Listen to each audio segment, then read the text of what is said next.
سورہ کوثر. سورہ کوثر کا تعارف. مقام نزول. علامہ علی بن محمد خازن رحمت اللہ تعالی علیہ فرماتے ہیں سورہ کوثر جمہور مفسرین کے نزدیک مکیہ ہے اور بعض مفسرین کے نزدیک مدنیہ ہے. آیات، کلمات اور حروف کی تعداد. اس سورت میں 1 رکوع، 3 آیتیں، 10 کلمے اور 42 حروف ہیں. کوثر نام رکھنے کی وجہ، کوثر سے دنیا اور آخرت کی بے شمار خوبیاں مراد ہیں اور جنت کی ایک نہر کا نام بھی کوثر ہے. اس سورت کی پہلی آیت میں یہ لفظ موجود ہے، اس مناسبت سے اسے سورہ کوثر کہتے ہیں. سورہ کوثر کے مضامین. اس سورت کا مرکزی مضمون یہ ہے کہ اس میں اللہ تعالیٰ نے اپنے حبیب صلی اللہ تعالی علیہ وآلہ وسلم کی مدحت بیان فرمائی ہے اور اس میں یہ مضامین بیان ہوئے ہیں. نمبر 1، اس کی پہلی آیت میں اللہ تعالیٰ کے اس فضل و احسان کا بیان ہے جو اس نے اپنے حبیب صلی اللہ تعالی علیہ وسلم پر فرمایا. نمبر 2، دوسری آیت میں نبی کریم صلی اللہ تعالی علیہ وسلم سے فرمایا گیا کہ اللہ تعالیٰ کے فضل و احسان کے شکریے میں نماز پڑھتے رہیں اور قربانی کریں. نمبر 3، تیسری آیت میں فرمایا گیا کہ جو اللہ تعالیٰ کے حبیب صلی اللہ تعالی علیہ وآلہ وسلم کا دشمن ہے وہی ہر خیر سے محروم ہے. سورہ ماعون کے ساتھ مناسبت. سورہ کوثر کی اپنے سے ماقبل سورت ماعون کے ساتھ مناسبت یہ ہے کہ سورہ ماعون میں کافروں اور منافقوں کی جو صفات بیان کی گئیں ان کے مقابلے میں سید المرسلین صلی اللہ تعالی علیہ وآلہ وسلم کے اوصاف سورہ کوثر میں بیان کیے گئے. بسم اللہ الرحمن الرحیم. ترجمہ: اللہ کے نام سے شروع جو نہایت مہربان رحمت والا ہے. اِنَّا أَعْطَيْنَاكَ الْكَوْثَرَ فَصَلِّ لِرَبِّكَ وَانْحَرْ إِنَّ شَانِئَكَ هُوَ الْأَبْتَرُ. ترجمہ: اے محبوب، بے شک ہم نے تمہیں بے شمار خوبیاں عطا فرمائیں تو تم اپنے رب کے لیے نماز پڑھو اور قربانی کرو، بے شک تمہارا دشمن ہی ہر بھلائی سے محروم ہے. اِنَّا أَعْطَيْنَاكَ الْكَوْثَرَ. اے محبوب، بے شک ہم نے تمہیں بے شمار خوبیاں عطا فرمائیں. تفسیر صراط الجنان میں ہے کوثر کی تفسیر میں مفسرین کے مختلف اقوال ہیں. ان سب اقوال کا خلاصہ یہ ہے کہ اے محبوب، بے شک ہم نے تمہیں بے شمار خوبیاں عطا فرمائیں اور کثیر فضائل عنایت کر کے تمہیں تمام مخلوق پر افضل کیا. آپ کو حسن ظاہر بھی دیا، حسن باطن بھی عطا کیا، نسب عالی بھی، نبوت بھی، کتاب بھی، حکمت بھی، علم بھی، شفاعت بھی، حوض کوثر بھی، مقام محمود بھی، امت کی کثرت بھی، دین کے دشمنوں پر غلبہ بھی، فتوحات کی کثرت بھی اور بے شمار نعمتیں اور فضیلتیں عطا کی جن کی انتہا نہیں. آیت اِنَّا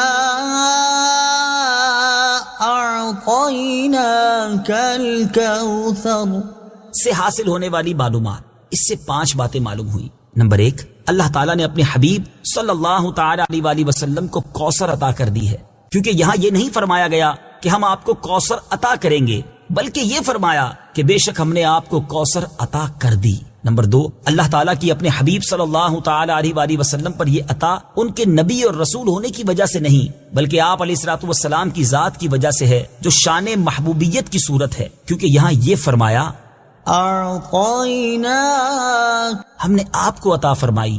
یہ نہیں فرمایا کہ اعطینا الرسول یا اعطینا النبی. نمبر 3، تاجدار رسالت صلی اللہ تعالی علیہ وآلہ وسلم پر یہ عطا کسی عبادت اور ریاضت کی وجہ سے نہیں ہے، بلکہ ان پر یہ عطا اللہ تعالیٰ کے عظیم فضل اور احسان کی وجہ سے ہے، کیونکہ یہاں عطا کا ذکر پہلے ہوا اور عبادت کا ذکر بعد میں ہوا. نمبر 4، اللہ تعالیٰ نے آپ کو کوثر کا مالک بنا دیا ہے تو آپ جسے چاہیں جو چاہیں عطا کر سکتے ہیں. نمبر 5، سید المرسلین صلی اللہ تعالی علیہ وآلہ وسلم کی مدحت خود رب تعالیٰ فرماتا ہے. اعلیٰ حضرت امام احمد رضا خان علیہ الرحمت الرحمان فرماتے ہیں انا اعطیناک الکوثر. ساری کثرت پاتے یہ ہیں، ٹھنڈا ٹھنڈا، میٹھا میٹھا، پیتے ہم ہیں، پلاتے یہ ہیں. اور ایک اور جگہ فرماتے ہیں نا، اے رضا خود صاحب قرآن ہے مداح حضور، تجھ سے کب ممکن ہے پھر مدحت رسول اللہ کی. فَصَلِّ لِرَبِّكَ وَانْحَرْ. تو تم اپنے رب کے لیے نماز پڑھو اور قربانی کرو. تفسیر صراط الجنان میں ہے یعنی اے حبیب صلی اللہ تعالی علیہ وآلہ وسلم، اللہ تعالیٰ نے آپ کو دونوں جہاں کی بے شمار بھلائیاں عطا کی ہیں اور آپ کو وہ خاص رتبہ عطا کیا ہے جو آپ کے علاوہ کسی اور کو عطا نہیں کیا. تو آپ اپنے اس رب عز و جل کے لیے نماز پڑھتے رہیں جس نے آپ صلی اللہ تعالی علیہ وآلہ وسلم کو کوثر عطا کر کے عزت و شرافت دی تاکہ بتوں کے پجاری ذلیل ہوں اور بتوں کے نام پر ذبح کرنے والوں کی مخالفت کرتے ہوئے اپنے رب عز و جل کے لیے اور اس کے نام پر قربانی کرے۔ اس آیت کی تفسیر میں ایک قول یہ بھی ہے کہ نماز سے نماز عید مراد ہے۔ إن شانئك هو الأبتر بے شک تمہارا دشمن ہی ہر بھلائی سے محروم ہے۔ تفسیر صراط الجنان میں ہے۔ شان نزول، جب سید المرسلین صلی اللہ تعالی علیہ وآلہ وسلم کے فرزند حضرت قاسم کا وصال ہوا تو کفار نے آپ کو ابتر یعنی نسل ختم ہو جانے والا کہا، اور یہ کہا کہ اب ان کی نسل نہیں رہی، ان کے بعد اب ان کا ذکر بھی نہ رہے گا اور یہ سب چرچا ختم ہو جائے گا۔ اس پر یہ سورہ کریمہ نازل ہوئی اور اللہ تعالیٰ نے ان کفار کا بالغ رد فرمایا، اور اس آیت میں ارشاد فرمایا کہ اے حبیب صلی اللہ تعالی علیہ وآلہ وسلم، بے شک تمہارا دشمن ہی ہر بھلائی سے محروم ہے، نہ کہ آپ، کیونکہ آپ کا سلسلہ قیامت تک جاری رہے گا، آپ کی اولاد میں بھی کثرت ہوگی اور آپ کی پیروی کرنے والوں سے دنیا بھر جائے گی۔ آپ کا ذکر ممبروں پر بلند ہوگا، قیامت تک پیدا ہونے والے عالم اور واعظ اللہ تعالیٰ کے ذکر کے ساتھ آپ کا ذکر کرتے رہیں گے، اور آخرت میں آپ کے لیے وہ کچھ ہے جس کا کوئی وصف بیان ہی نہیں کر سکتا۔ تو جس کی یہ شان ہے وہ ابتر کہاں ہوا، بے نام و نشان اور ہر بھلائی سے محروم تو آپ کے دشمن ہیں۔ اعلیٰ حضرت امام احمد رضا خان رحمت اللہ تعالی علیہ اس سورت کی تفسیر بیان کرتے ہوئے فرماتے ہیں، عاص بن وائل شقی نے جو صاحبزادہ سید المرسلین صلی اللہ تعالی علیہ وآلہ وسلم کے انتقال پرملال پر حضور کو ابتر یعنی نسل بریدہ کہا، حق تعالی نے فرمایا إنا أعطيناك الكوثر بے شک ہم نے تمہیں خیر کثیر عطا فرمائی کہ اولاد سے نام چلنے کو تمہاری رفعت ذکر سے کیا نسبت، کروڑوں صاحب اولاد گزرے جن کا نام تک کوئی نہیں جانتا، اور تمہاری ثنا کا ڈنکا تو قیامت تک اکناف عالم اور اطراف جہاں میں بجے گا، اور تمہارے نام نامی کا خطبہ ہمیشہ ہمیشہ اطباق فلک آفاق زمین میں پڑھا جائے گا۔ پھر اولاد بھی تمہیں وہ نفیس و طیب عطا ہوگی جن کی بقا سے بقائے عالم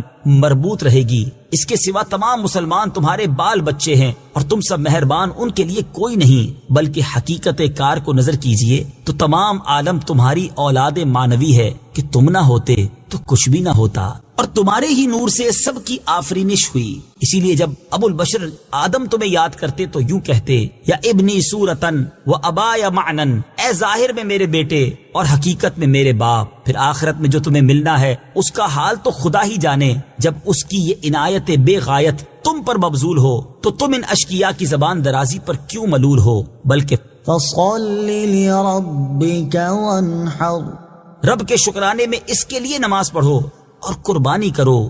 إن شانئك هو الأبتر جو تمہارا دشمن ہے وہی نسل بریدہ ہے کہ جن بیٹوں پر اسے ناز ہے، یعنی عمرو و حشام رضی اللہ تعالی عنہما، وہی اس کے دشمن ہو جائیں گے، اور تمہارے دین حق میں آ کر بوجہ اختلاف دین اس کی نسل سے جدا ہو کر تمہارے دینی بیٹوں میں شمار کیے جائیں گے۔ پھر آدمی بے نسل ہوتا تو یہی صحیح کہ نام نہ چلتا، اس سے نام بد کا باقی رہنا 1000 درجے بدتر ہے۔ تمہارے دشمن کا ناپاک نام ہمیشہ بدی و نفرین کے ساتھ لیا جائے گا، اور روز قیامت ان گستاخیوں کی پوری سزا پائے گا۔ والعیاذ باللہ تعالی۔